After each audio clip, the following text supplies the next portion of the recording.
معزز ناظرین کرام، حج کے دن قریب ہیں، حج کا دن قریب آنے والا ہے۔ کافی زائرین مکہ و مدینہ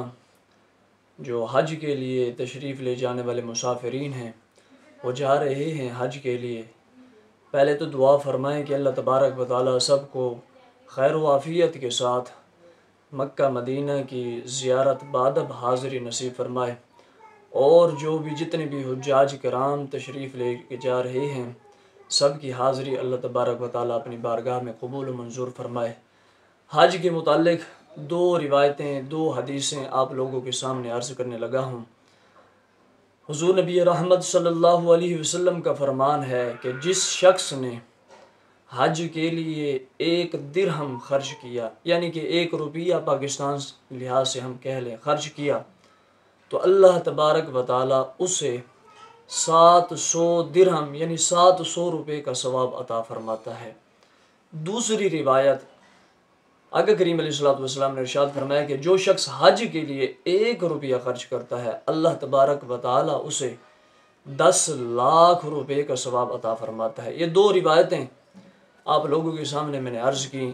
ان دو روایتوں کو دیکھا جائے تو کتنے خوش نصیب ہیں وہ شخص کہ جن کو 700 درہم کا ثواب مل رہا ہے 1 روپیہ 1 درہم خرچ کرنے میں،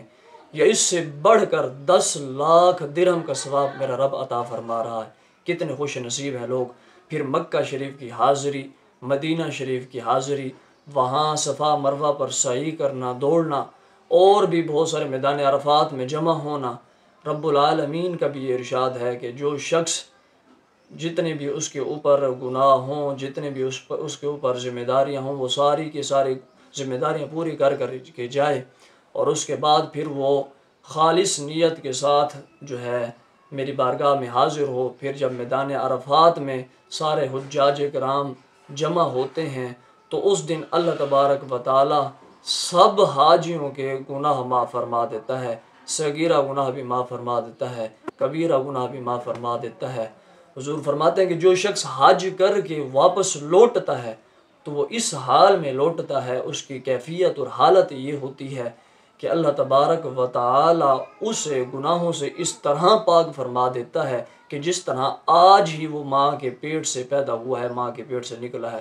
بالکل گناہوں سے پاک صاف ہو جاتا ہے۔ یہ حج مبرور، حج مقبول جن لوگوں کا ہوتا ہے تو وہ ان لوگوں کا حال یہ ہوتا ہے کہ پہلے جاتے ہیں تو ان کے اندر کوتاہیاں کمیاں ہوتی ہیں کہ وہ نماز نہیں پڑھ سکتے، قرآن نہیں پڑھ سکتے، شریعت پر عمل نہیں کر سکتے، لیکن جب حج مقبول، حج مبرور کر کے واپس لوٹتے ہیں تو ان کے دل رب کی عبادت کے راہ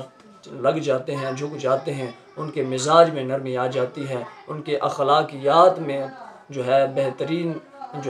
بہتری آ جاتی ہے، اس طرح کے معاملات ہو جاتے ہیں۔ یہ دو حدیثیں جو آپ لوگوں کو میں نے سامنے عرض کی، یہ دو روایتیں یہ ہیں کہ جس نے 1 درہم خرچ کیا اللہ اسے 700 درہم کا ثواب عطا فرماتا ہے۔ دوسری حدیث روایت یہ ہے کہ جس نے 1 درہم خرچ کیا رب العالمین اسے 10 لاکھ درہم کا ثواب عطا فرماتا ہے۔ اور مبارک ہو حاجیوں کو، بڑے خوش نصیب ہیں حجاج کرام جو حج کے لیے روانہ ہوئے ہیں، تشریف لے کے جا رہے ہیں، اور جنہوں نے جانا ہے اللہ تبارک و تعالیٰ سب کے حج کو قبول و منظور فرمائے، سب کو صحیح معنوں میں حج مبرور ادا کرنے کی رب العالمین توفیق عطا فرمائے۔